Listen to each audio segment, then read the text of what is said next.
So good afternoon from the worldwide headquarters where only one person is in the office, Network in Action, Scott Talley. Welcome everybody. Super excited to have y'all with us today. And this really is sort of your session. We've been doing these sort of daily for the last 3 weeks and we've had great speakers. We started 2.5 weeks ago, I guess, with Catherine Brown, and it was so well received. I wanted to bring her back along with Joanne Cooper. Joanne's going to be joining us in 1 minute. So the two most popular topics have sort of been, how do you maintain your business and sales during this time? And all these questions around PPP and the SBA loans. And now we have new information because that's sort of evolving as we thought it might with the government. So there's Joanne. She's joining us now. Welcome, Joanne. So where should we start? Joanne, I'll tell you what, Catherine, I'm going to swing just real quick. Joanne, just tell us real quick about your background, and we're just going to open up to questions anybody might have, sort of outside of the box kind of questions, because a lot of people are finding out they don't fit sort of into the government's little square peg. Correct. Thank you, Scott. I appreciate the opportunity to join you. My background, I am a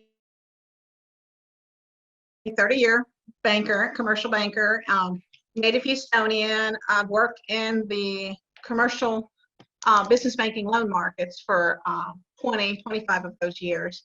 So well versed in all sorts of business loan activity, including most recently, I was participating in the SBA lending, so small business lending. Today, after a couple of layoffs in my industry, today I mapped over into the commercial markets, the capital markets rather, with Rainstar Capital Group, and I provide alternative lending to the banks, the banking products out there. So I have a platform of 250 lenders, both banking and non-banking lenders that will lend to all different types of business industries nationwide. So I can pretty much go out nationwide. Today, I am helping on a consultation basis with these PPP applications. As everyone knows from the news, government ran out of money yesterday. So Congress is working and has been for 2 weeks trying to agree on a new bill for $250 billion to fund these loans. I was checking on some applications this morning. If you have already applied either for the EDIL or the PPP, you're most likely getting a notice today, an email indicating your application's being put on hold and telling you that we're waiting for funds. So they're trying to reach out to most of the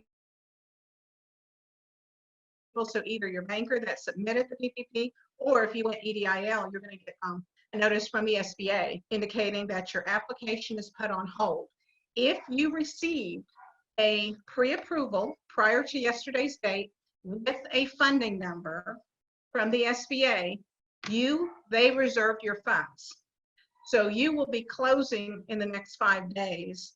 They'll be contacting you with DocuSign documents to close. Your money was reserved. So if you were one of those lucky people that got a pre-approval and they secured a number for you, that guarantees your funding. So don't worry, you're in the queue and you're going to be funded probably here in the next week. If you did not receive a pre-approval, your loan has been put on hold. Stay in the application queue. There is some confusing information out there on that email saying you have to reapply. I walked through the system and it looks I don't encourage people to reapply. It looks like they are holding application in line, first come, first serve. So if you reapply, you're only going to go to the back of the line. So just stay patient until the money's come up again. Now, does that kind of help everyone on the status of where we are on the SBA loans today? And if you have any questions, let me know. I also have some good talking points once you're funded. They finally released some good guidelines on how to spend the money and ensure that you're going to be able to use the forgiveness clause of the PPP loans. The EDILs will not be forgiven. PPP loan does have a good forgiveness clause in it, and they finally released good guidelines. So I'm happy to share that with anyone that would like it. Also, the EDIL, this past week, they issued better guidance on the $10,000 advance. While they were first saying everyone gets $10,000, they further defined it in saying up to $10,000. Basically, it's $1,000 per employee per business entity. So if you're a sole proprietor and you're a one-man show, you're going to get $1,000. And if you have 11 employees, you're going to get $10,000 because that's going to be the max. So just know, or don't be disappointed, and that goes directly into your account, that it's going to be $1,000 per identified employee per business. And you're noticing, Joanne, that that's taken about 2 weeks from the date of the application, right?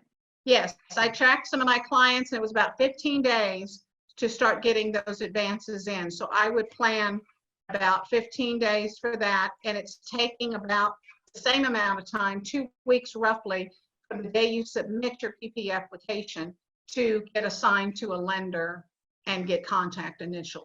So let me, feel free to type in any of your questions in the chat and we can read them off to Daniela. But in the meantime, I know I've had one that's come up from multiple people that I don't feel qualified to answer. Maybe you do. What about a person that's either owns their own business, but they haven't been taking salary out of their business? Where do they go and where do they fit in?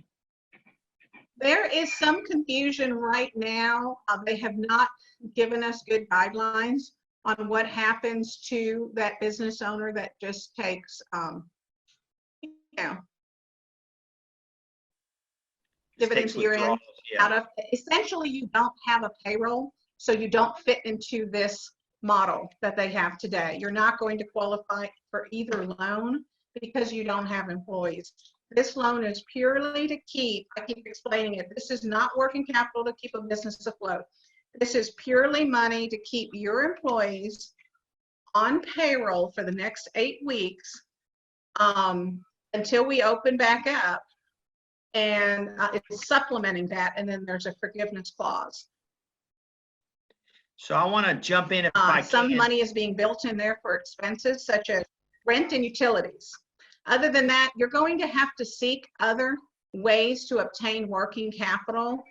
With my platform at Rainstar, I have those resources available to businesses, but unfortunately today, now they could come up with something, but today it sounds like they're really just focusing on keeping the employees employed and helping relieve the burden of the unemployment system, because that is completely overwhelmed right now too. Yeah. So you're going to have to look at other lines of capital to help your business. Those sole props are people that do not take income, W-2 to income today. There are still questions about the 1099 contractor. They're encouraging, if you have a number of 1099 contractors that you work with in your business, instead of incorporating those into your payroll protection loan, the last points I received was, we would prefer that the contractor goes in and applies for his own loan for his income and not you, because indeed he's not a W-2. They really want to keep businesses to W-2 employees. Awesome. So I want to jump in. I heard this on other calls. So there's some business owners that maybe are not quite as astute with their financial record keeping, or don't have a CPA or a bookkeeper, or using QuickBooks. And I heard a great suggestion, because part of the payment, the repayment of this will be able to prove that you spent the funds. So there was a suggestion made by a CPA on another call that if you don't have fairly sophisticated financials and able to keep up with that money, you might want to open a separate bank account and put those funds in that bank account, and then you can show exactly where those funds were and only use that account to pay the things back that would allow you to not have a prepayment on this. So that's just an idea that might be a little tip for some of the smaller businesses. Any questions of Joanne? Go ahead. Go ahead, Joanne. I was going to say, other tips that have been given, even if you use a payroll service or in your bookkeeping, if you use QuickBooks, they're suggesting that you use a different code for the payroll for this 8 weeks and the funds you are using. So then when you have to present in 4 months, ideally the way it works is you get your money within 8 weeks of the day you're funded. You have those 8 weeks to use it as they suggest on the PPP program, which is 75% of it must be used for payroll or payroll related expenses.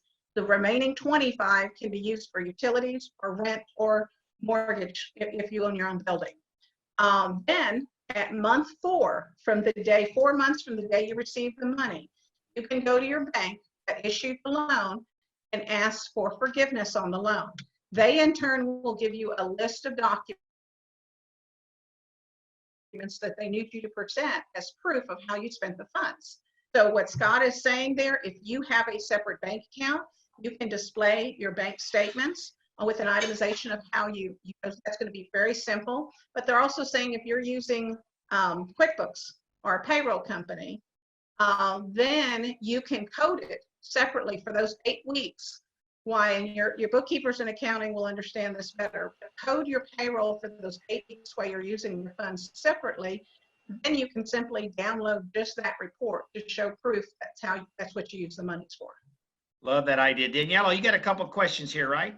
Yes, I do. First one's from Patty Snyder. If we didn't receive the PPP and holding our spot in the queue, if our employees claim unemployment, does it make us ineligible for the PPP? What I have been told, Patty, is it doesn't make you ineligible, but you may need to hire those people back once your PPP is funded. Would you second that, Joanne? Yeah. That is exactly correct. You can recapture that 8 weeks. You can recapture any employees that you lost this year and rehire them and use those funds for that 8 weeks. If you can go ahead and get the money, but if you don't use it towards payroll, remember that portion is not going to be forgiven. Okay, Daniela. And we got another one from Catherine Brown. But if we filed for the PPP with independent contractors, we'd keep that and wait to see if we hear. I had been advised to include them. I would do that. I would suggest staying in the queue. That's your best opportunity. They are going to approve or disapprove your worksheet the way you've built it. So they will be in communication, but the longer, the better is to stay in the queue, stay in line, and you're going to have some discussion on what they're going to approve. And Joanne, if you will, would you please type in your contact information in the chat box for everyone? So Okay. Joanne can help companies nationwide. If it's not you, you may have a friend that's got a question. And again, on the other side of this, if you think about it, these monies that you're being given are going to be able to maybe get you from point A to point B. But on the other side of this, the companies that are thriving and going to thrive, you know, will need capital to relaunch. And that's where Joanne can really come in and help you. So she's going to type in the chat there her contact information. And then any non-bank funding sources, Joanne, that you would share would be great. We have, I was on a phone call earlier with some of my MCA lenders. They're pretty much lenders. They will come in and provide unsecured lending on, they're going to ask for your bank statements. So some of the quick money lenders, non-bank lenders that happen, some of the quick money lenders will come in and will provide funds equal to up to 120% of monthly sales of your business. So they're interested in working with businesses that have maintained throughout this and then need to build. They're going to take that number of sales not off of your P&L, but they're going to take it directly from your bank statements. They're going to look at a 3-4 month roll of bank statements and determine what your monthly income is, average it out, and we'll lend up to that as working capital. Their repayment, you can get repayment terms anywhere from minimum of 2 months up to 52 weeks. That's a sample of one of those short-term, and you can be approved and funded in 48 hours. There are, so those are, it comes with the higher price tag than most of your bank loans. But there are going to be opportunities out there if you need quick cash. Some of the reasons someone would do this is if you need cash into your bank account for maybe taxes or anything that just can't be deferred right now. If you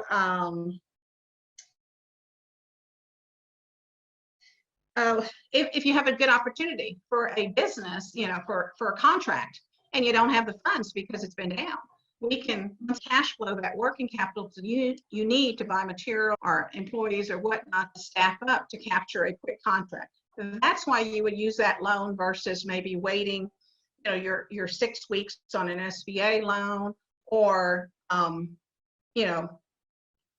weeks on a bank loan. There are all those alternative. When I talk about alternative capital, there's alternative capital that gets you quick cash. They use a little bit different. They're going to look at your credit, but they're not going to make the full decision based on your credit. They do want you to be in business, for a couple of years, so they want some seasonality there. But it's an easy access to funds for you during this recovery period. I'm ramping up and having a lot of conversations with working capital lenders, because I believe once we get all back in there, it sounds like, based on the governor's talking points here earlier, it's going to be phased in. So summer is going to come pretty quickly, and everyone's going to be short on working capital because they've been shut down a while. Awesome We stuff. can use these tools and execute in and out quickly. Very good. Thank you so much, Joanne. I know you're super busy. I thank you for taking time to educate us and bring us up to date. I'm glad you put your email on there. I hope if you know any businesses that are looking for working capital, you'll be willing to reach out to Joanne. She can work nationwide, so no matter where you are. So thank you so much for your expertise and staying on top of all this. So this is a perfect segue, because all of us great capitalists know that you can't count on the government to fund your business forever, and you can't save your way to prosperity. We got to make sales, right? So my dear friend Catherine Brown has been training salespeople and companies and bringing them up to date, and now she's started to segue her business to being able to help sell online. So we're going to turn this over to Catherine with Extra Bold Sales. Thanks for joining us, Catherine. Thank you. Thank you. So pleased to be with you all today. And Joanne and Harley, I see you on my screen. Somebody give me a thumbs up if you see the PowerPoint, you see sales and mindset. You guys seeing the screen share? Okay, thanks, Daniela.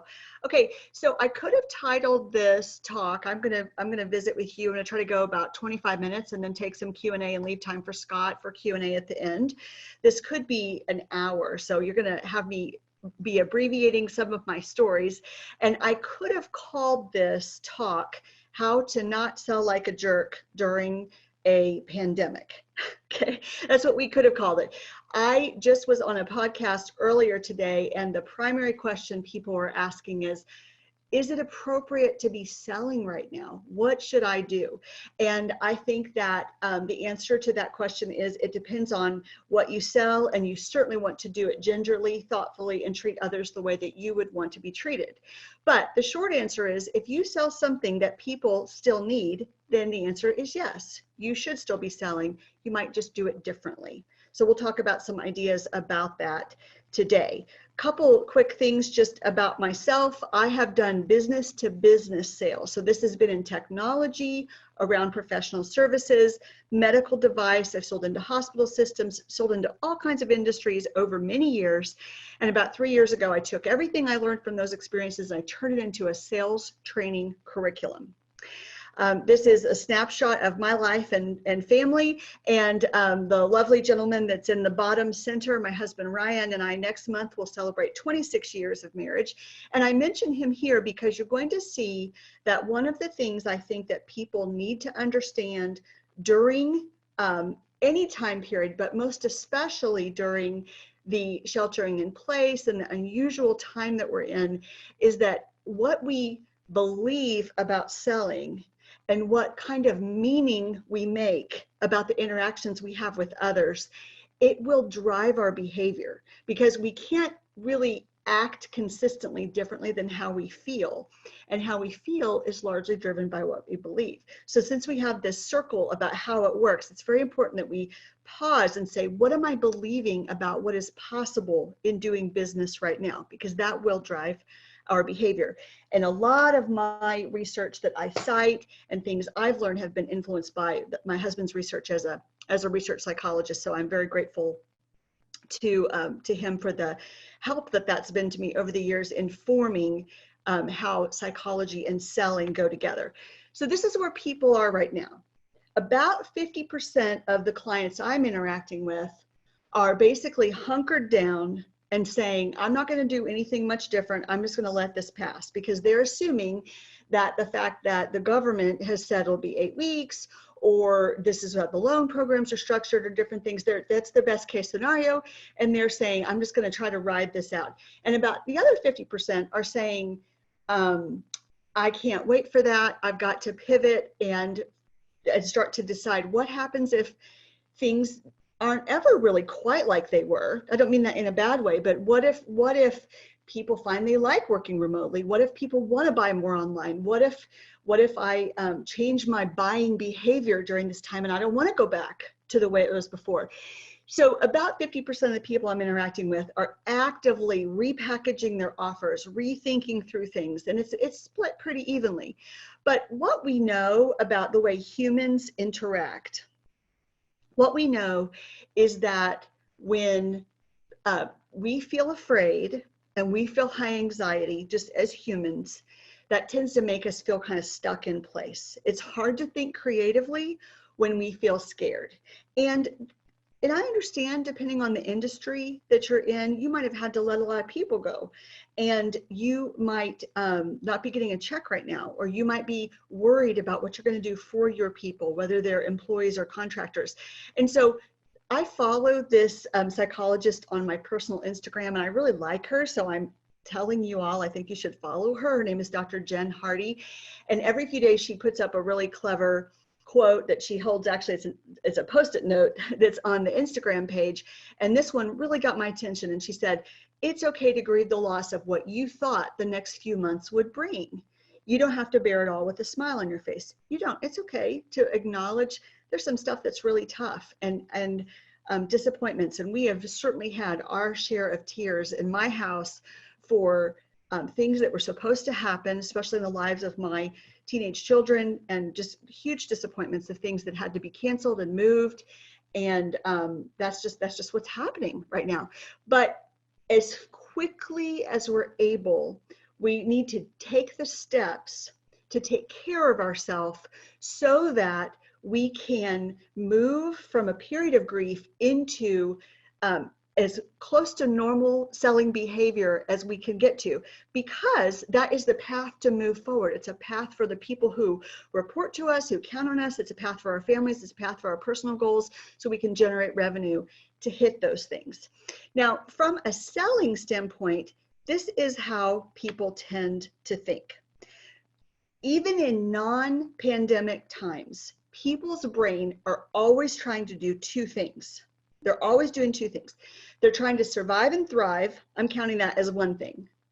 They're trying to survive and thrive, and they're trying to conserve calories. So you all have probably heard there's some astounding statistic, like it says that people are bombarded with, faced with 10,000 marketing messages a day, or some crazy number like that. And so what happens is, literally, I'm making sure on the camera you can see me. Okay, so information's coming at you and you're saying, I need this, I don't need this. I need this, I don't need this. I need this, I don't need. And you do this all day long, because we have to be constantly filtering, because we just get so much thrown at us in every source of way that we get information. And our brain needs calories to think, to make our body work, to work, all those things. And so it's actually trying to conserve, and it's saying, what do I need? Its filtering question is, what do I need? Well, what that means for all of you right now is that whatever you sell, you need to make sure more than ever that what you sell and the benefit that you bring to another person and why they should buy from you is 100% clear. Because they're already, under normal circumstances, we're trying to survive and thrive. And then even more under these times, we're thinking, what do I need in my life right now? Do I need it? Do I not need it? And it needs to pass this test. What we sell and how we describe what we do needs to pass this test. It needs to be super, super clear what we do. Let me give you a quick analogy. If we were back in pre-virus days and you and I met at a cocktail party, and I'll just use Scott as my example, Scott Talley.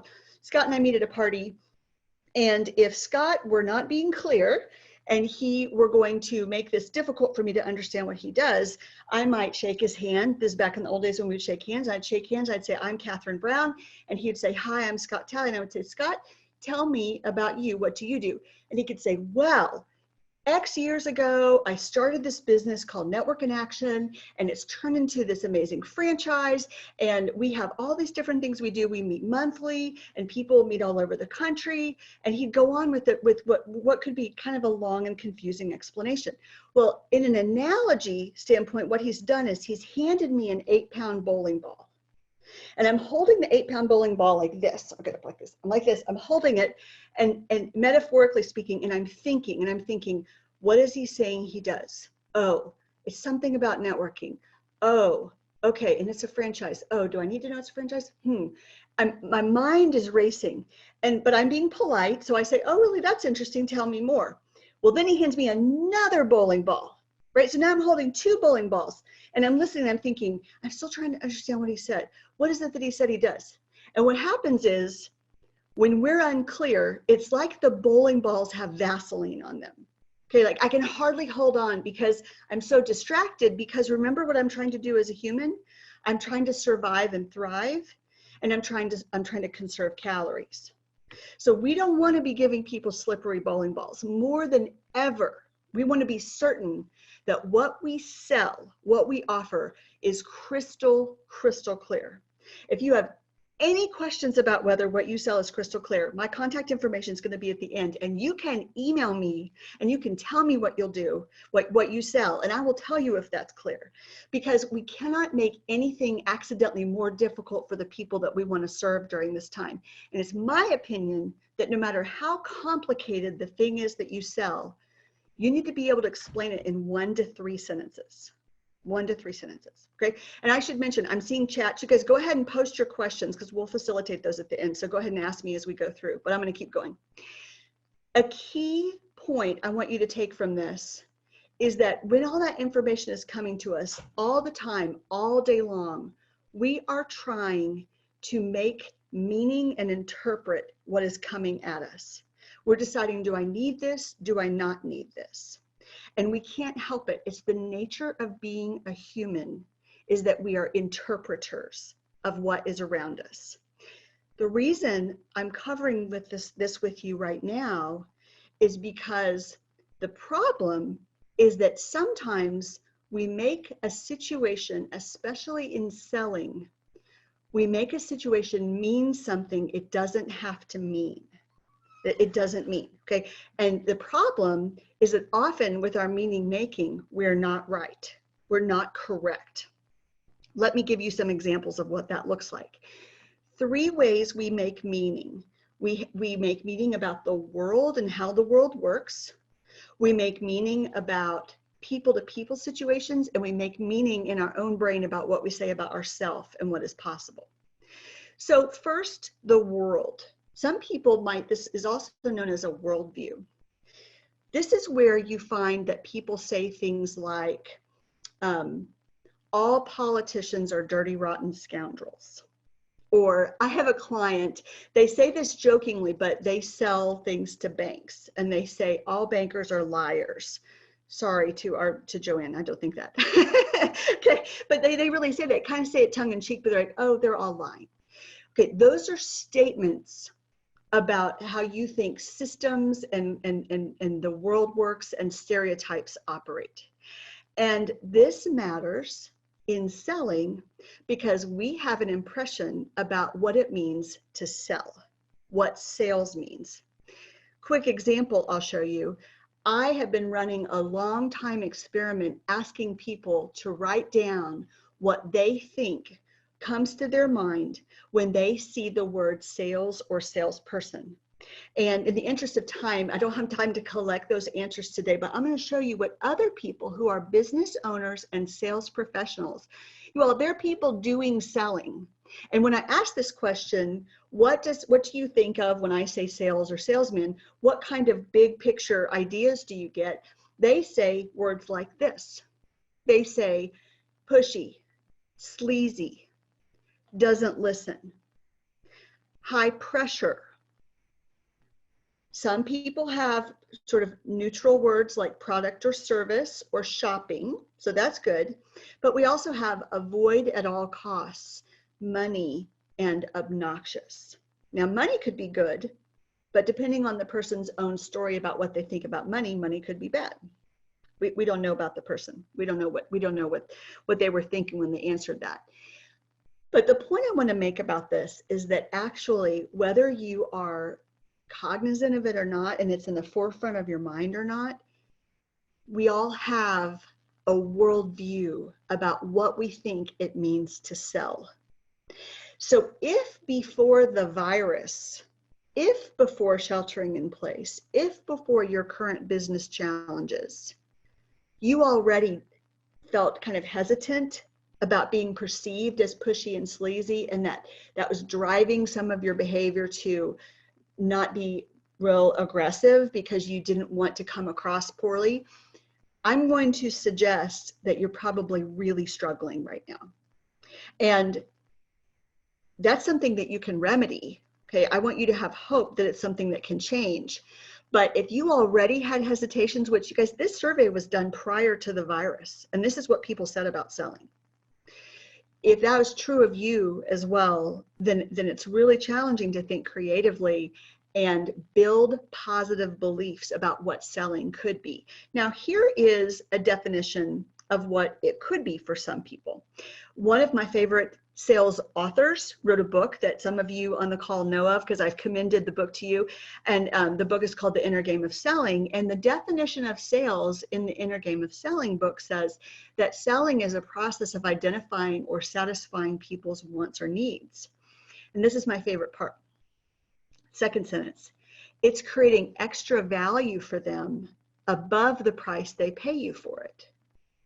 So what I love about this idea of extra value is that he doesn't define what extra value is. It's purposely open so that we can think, does that mean that if I'm Network in Action, I'm providing a daily business training at no additional cost? Yes, that's what extra value means in this case. Does extra value mean that I check on people and that I take an interest in my customer's personal life and how it is to homeschool 3 kids when they're trying to run their business? Yes, that's what extra value might look like. Does it have to do with something special I put in a box when I mail it to someone? Yes. Does it have to do with the way I email someone differently than I did before? Yes. It can mean anything. It can mean anything that's beneficial. It's purposely broad. So this is such a lovely example, I think, of what selling could be instead of these words, which we see. Okay. Second way that we make meaning in situations that affect our selling behavior is in people-to-people situations.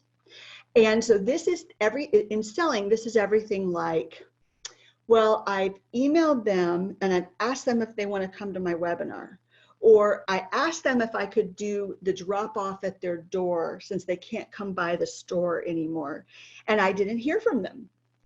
So when I realized, oh gosh, sent this message yesterday or the day before and I didn't hear from them, people-to-people situations, the way we interpret behavior with others has everything to do with how we will act in, for example, when we don't hear from someone. So when I don't hear from them, I have to decide, does it mean that they're busy and they just forgot to get back to me? Therefore, I feel empowered to try again? Or do I decide it means that they've changed their mind, they don't want to let me down, they've bought from a competitor and I would be bothering them?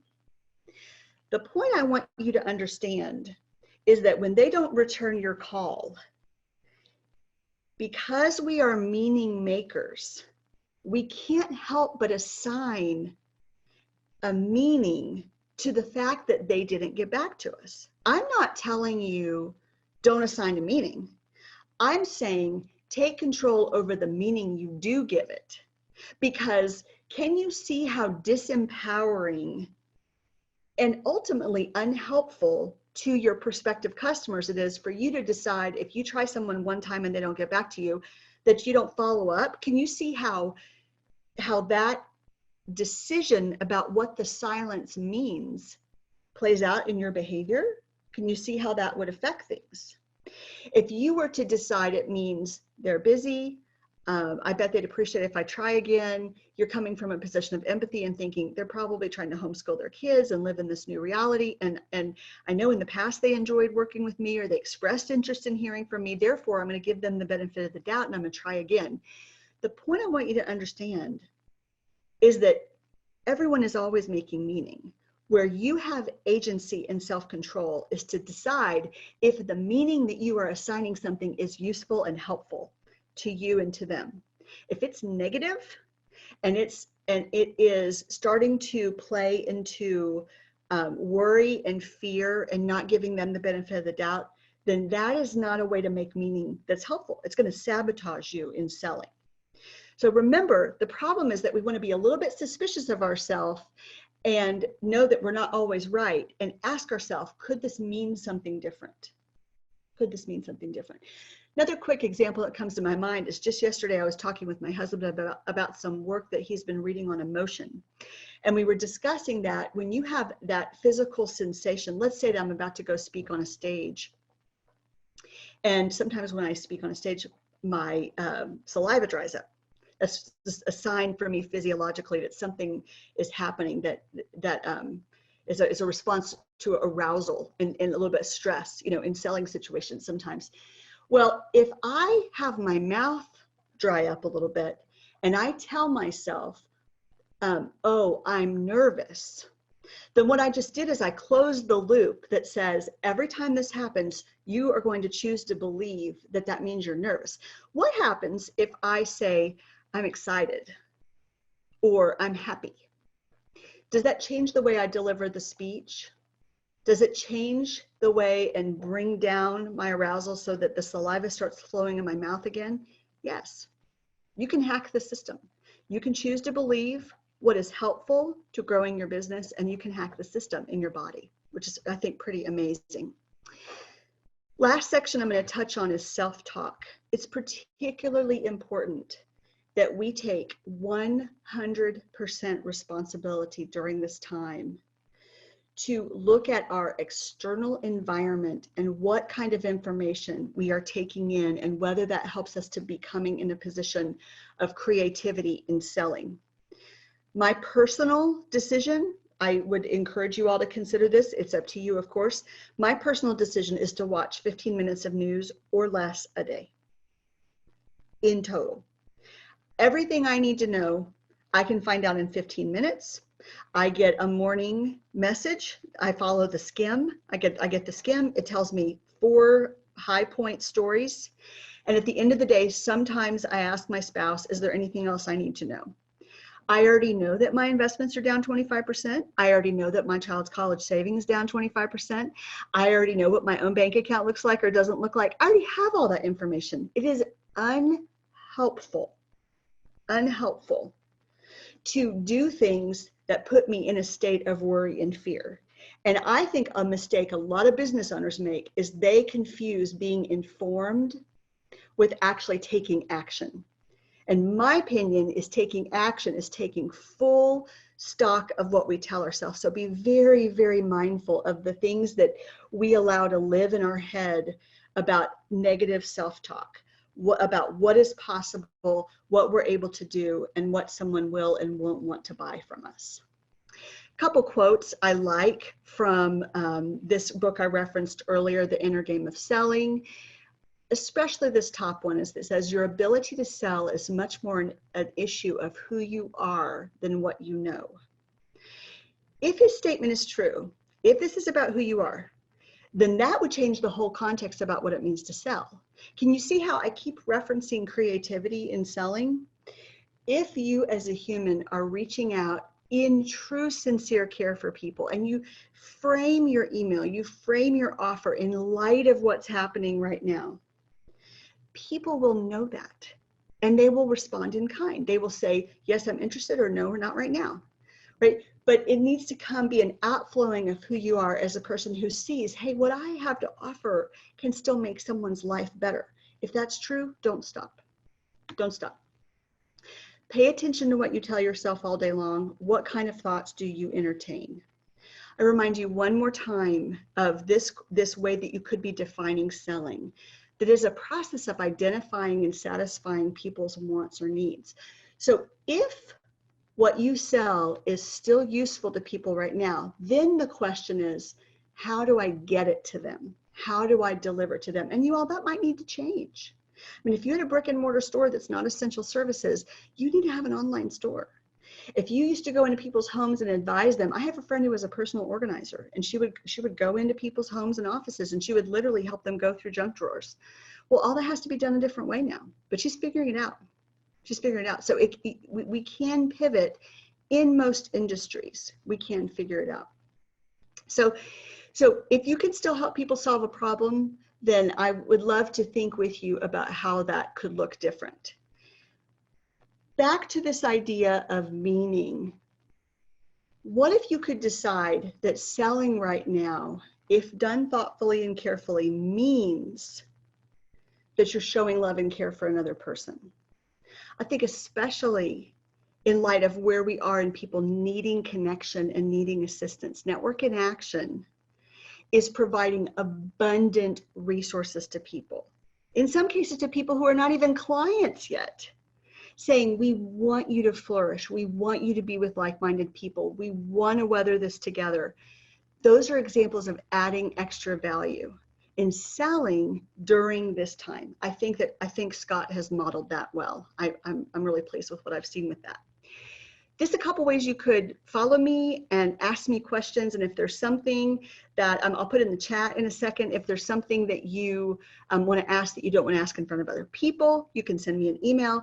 But I do a weekly email that's a sales tip. And the way to get on that list is actually to download on my website, to download this PDF, which is called The 3 Phrases You're Using That Are Killing Your Sales Leads. These are 3 things that I think we should strike from our selling vocabulary, words we should never say. And if you download that and read that, you will be giving me your email address for me to be in regular communication with you. So these are a couple ways you can get in touch with me. I'll put my email address in the chat. And then I think Scott or Daniela, do you guys want to facilitate a Q&A? Sure. Anybody have questions they want to ask Catherine out loud or on the chat? I do see a lot of people really loved your slippery bowling ball analogy. Oh, good. I really think that was great. And Joanne didn't take offense at me, so that was good. That was a good one. Any questions? I'll put my own email in the chat. Great. All right, question. How often do you suggest reaching out to clients?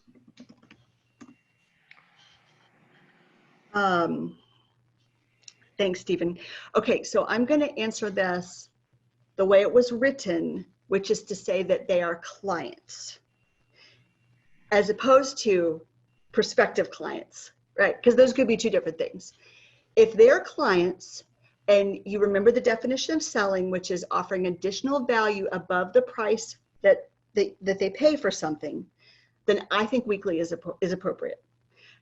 Just be putting yourself, Stephen, in their shoes and saying, what would I appreciate from this person? So I'm always giving extra value. Quick example, I was doing some training yesterday for a high-end clothing company. This is women's clothes. They're very pricey by anyone's standards. I mean, they're really lovely, beautiful, expensive clothes. And I was talking to their sales team, and they were saying, some people are not buying business attire to work at home right now. Like, that's true. I mean, I'm not going to say that's not true. That's a true statement. But I said, okay, but don't forget that people can buy clothing for other people as gifts. So you could be reminding your clients they could do that. And also, what if you just started sending things that were your favorite items that were on brand with you? So you could say, here's other people I love to follow. Here's people I think do a great job. Use this time to clean up your customer list, to clean up your email marketing lists, and reach out with things that you find interesting. And I think weekly is fine. If they were prospects, you might do a little bit less often than that. It depends on the nature of how well you know that person or not. But since you ask clients, that's how I'll answer that one. I want to jump in and answer it as if he asked prospects, because maybe others are thinking about it. And I want to talk as a business owner, how seldom I get a phone call from a salesperson these days. Now, I get a bunch of robocalls from people trying to sell me medical insurance and people offering financing. But other than that, those robocalls, I don't get a lot of live salespeople calling me. And when I do, it's very, very seldom they leave me a message more than once, which I find really intriguing. I sort of have a philosophy as a business owner that if Harley doesn't call me multiple times, it must not be important to Harley. So why would I call back after somebody calls me once? So I think that outside of the COVID-19, when you're calling somebody, it's very important. We train our franchise owners to call multiple times. And here's our rule. As long as you're more friendly and more open and more empathetic each message you leave, then you can get away with calling 4 or 5 times in a week. You know, if I call you and go, hey, Catherine, why the hell haven't you called me back? I'm not gonna get away with that. But if I call Catherine and say, hey, I bet you're busier than a one-arm paper hanger, and I'm looking forward to talking to you because I think I might have something to help you, whole different response. So I really encourage people to call a new prospect 4 or 5 times in a 5 or 6, 7 day period, as long as each message is more empathetic. But weigh in there, Catherine. Yeah. I'm probably an every other day gal, you know, but I completely agree that there's tons of research that says that people have to hear from you 5, 6, 7, 8 times overall just to recognize you. If what Scott or I are saying is making you uncomfortable, you think, oh my gosh, that's just so much. Here's a question for you. Go to your own email and look at who you owe an answer to right now. I mean, I have people that want to do business with me and who are in various levels of discussion, as well as clients that I owe stuff to at this very minute. And so the fact that I'm just busy is not a reflection of my interest in getting back to them. So it's kind of back to that meaning making point that I was saying, which is that we want to be very careful that we don't make a decision for another person because we make up stories of things we can't know. We don't know that the lack of response means that they're not interested. We just couldn't know that. How could we know? Point. Anything else here on the chat, Daniela? Good. So I got one from Mr. Scott Marker here. I've been in B2B sales for decades. Calling someone as a salesperson is totally different when calling as an NIA franchise owner versus sales, a lot easier. Mm-hmm. Yeah, and I mean, I just think that NIA's pivot to doing things over Zoom is really exemplary of the fact that the value is still there. My personal opinion, Scott, I like what you're saying, and I think that makes sense. I think I would feel that way if I were an NIA owner also. But I really believe that I think you can sell almost anything as long as it's not illegal and immoral. If you believe and can connect the dots for the customer about how it helps them survive and thrive. And let's be real, most of us are in the thrive category, right? We're not selling basic shelter and basic food. We're in Maslow's hierarchy of needs with the triangle, right? We're way up here. We're about a better life, better relationships, better this, better that. If you can connect the dots for someone and show how that's true, then when the timing is right for them, they'll buy. That's what people do. It's amazing if you give people a path to follow and you make it easy for them. It's amazing how many will really follow. Anybody else? Great. Catherine, thank you so much. I want to put a little plug in. If there's anybody on the call that thinks, well, I'm not a born salesperson, or I wasn't meant to sell, or I'm not sure I can become a salesperson, I am absolutely convinced that with a professional like Catherine, you can be trained to be very successful in sales. And a lot of it has to do with opening up your mindset around sales. And that's something that separates Catherine from other sales trainers. So Catherine, thanks so much for joining us. I know how busy you are. I want to thank everyone else for being on here today. Just a quick little blessing. I hope that you're staying safe, stay quarantined. I know that everybody's anxious to get out of this, but you know, we can lay low for a few more days and weeks and watch everybody else if they're going to get sick. But I just encourage you to lay low, you know, and stay healthy, keep your families healthy. And then lastly, I do believe in my heart, obviously I've drank the Kool-Aid, but I think that business owners who are well networked on the other side of this are going to have traction and rebound so much faster than trying to go at it alone. So make sure you're taking some time right now to reach out to your existing network and check on them, make sure they're doing well, and see if there's anything you can do to help them, and it'll come back in spades. So thank y'all very much for joining us. Have a great weekend. Catherine, thank you again. Thank all of you. Take care.